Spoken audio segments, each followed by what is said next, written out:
I've been a trucker longer than I can remember, hauling freight across the vast, unforgiving expanse of Mexico and into the United States. There's a certain rhythm to life on the road, a comforting predictability that lulls you into a false sense of security. But let me tell you, that sense of security can shatter in an instant, leaving you face to face with the unexplained. The kind of experience that makes your soul shiver and your sanity waver. This is the story of one such journey, a hellish ride that still haunts my dreams and sends icy fingers crawling down my spine. It's a memory as stubborn as a bloodstain, refusing to fade no matter how much I wish it would. It all began on a day that seemed as ordinary as any other, when my boss handed me a route I'd never taken before. A twisted path through the desolate stretches of northern Mexico. As I traced the winding roads on the map with my finger, an inexplicable sense of dread crept over me. I tried to shake it off.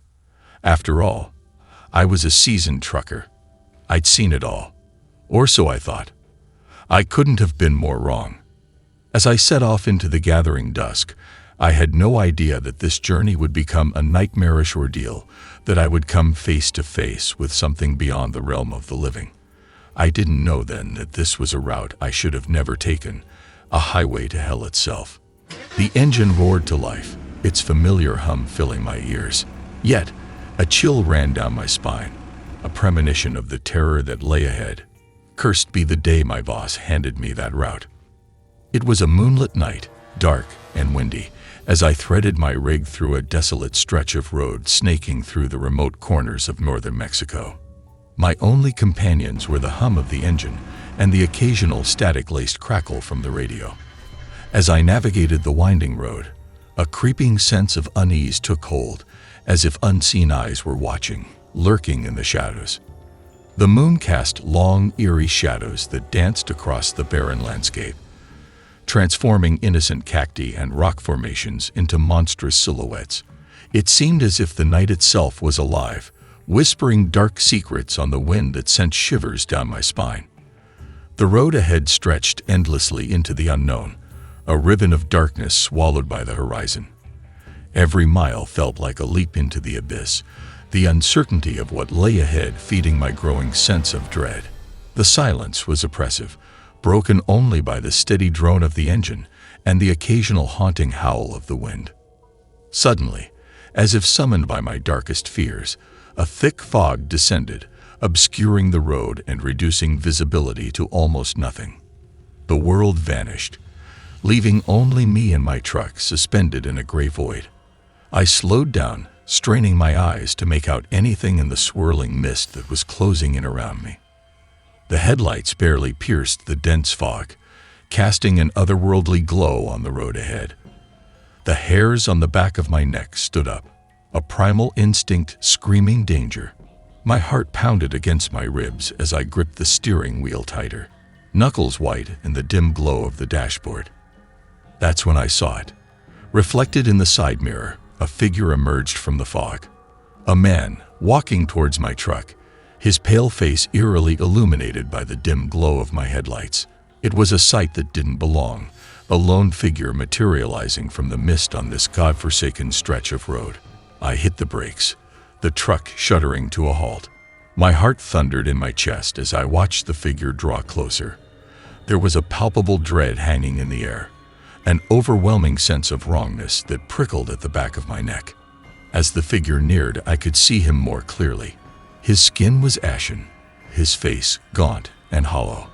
But what truly sent ice through my veins were his eyes, empty sockets, devoid of life, yet somehow fixed upon me.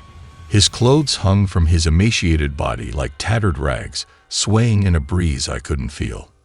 Without thinking, I opened my truck door, some misplaced instinct to help overriding my fear.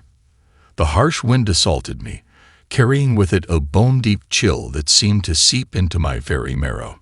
The figure had stopped moving, standing unnaturally still in the glow of my headlights. Those hollow eyes seemed to bore into me, piercing the veil of fog that hung between us. I stepped out onto the road, my boots crunching on the gravel. My heart pounded like a war drum, echoing in the eerie silence of the desolate highway. I called out, my voice shaky and uncertain, but there was no response. He just stood there, a ghostly silhouette against the darkness. As I approached, waves of dread washed over me. Something was terribly, horrifically wrong. The man's gaunt face now held an otherworldly light in those once hollow eyes. It was as if he existed between realms, trapped in a limbo between the living and the dead. And then, in the blink of an eye, he vanished. Gone. Leaving behind only the chilling wind and the deafening silence. I stood there, in the middle of the road, my mind reeling, trying desperately to make sense of what I'd just witnessed. Had I seen a ghost? A lost soul, trapped in a perpetual nightmare? Shaken to my core, I turned back towards my truck. The cold metal handle felt like ice against my trembling hand. I climbed back into the cab, my mind a whirlwind of fear and confusion.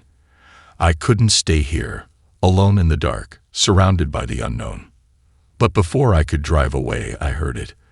The sound of 100, no, 1,000 voices, moaning in agony and despair. It echoed through the fog, surrounding me on all sides, until I thought I would go mad from the cacophony. It was a sound that would haunt my dreams for years to come, a chilling reminder of the night I met the vanishing man. Terrified beyond reason, I slammed my foot on the accelerator, desperate to escape the nightmare that had enveloped me. My pulse pounded in my ears, drowning out the hum of the engine and the shrieking chorus of damned souls. The fog outside seemed to swirl in my rearview mirror as if it were alive, reaching out with ghostly tendrils, trying to pull me back into its hellish embrace. My grip on the steering wheel was vise-like, knuckles white against the dim light from the dashboard.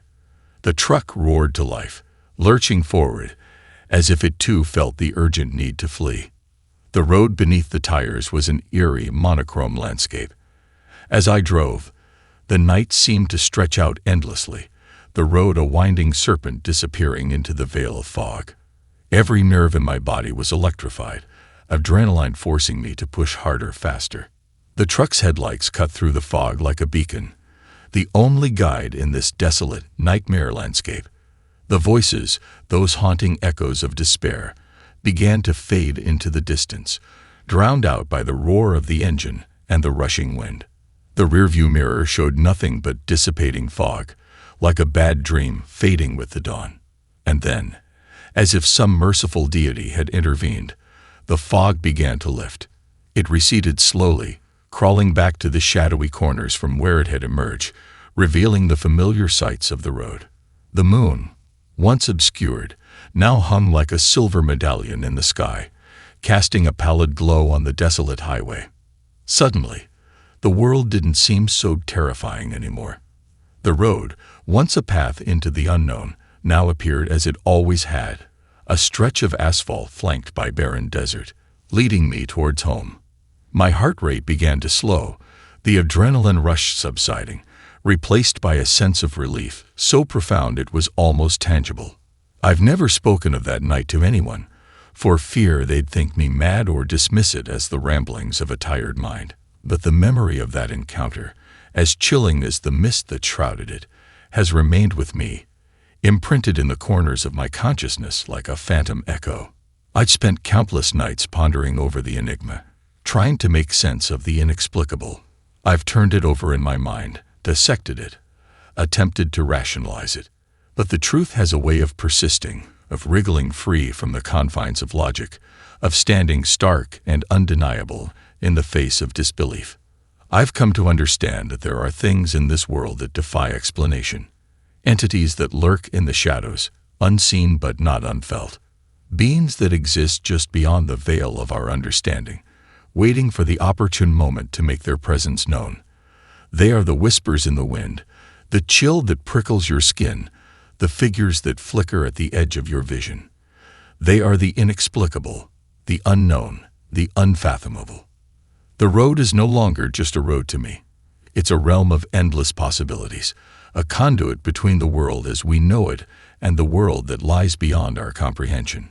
It's a stage where the ordinary meets the extraordinary, where reality intertwines with the surreal. Now, every time I find myself behind the wheel, Steering my way through winding roads, I can't help but feel a sense of trepidation mixed with dark intrigue. I find myself glancing at the rearview mirror, half expecting to see a spectral figure emerging from the darkness. I find myself listening to the hum of the engine, straining my ears for the faintest hint of a whisper carried by the wind. And although I may never fully understand what happened to me that night, one thing is certain: I'll never look at the road the same way again. For in the vast, lonely stretches of highway, in the fog-shrouded nights, and the whisper of the wind, I know now that we are never truly alone. And sometimes, that's the most terrifying thought of all.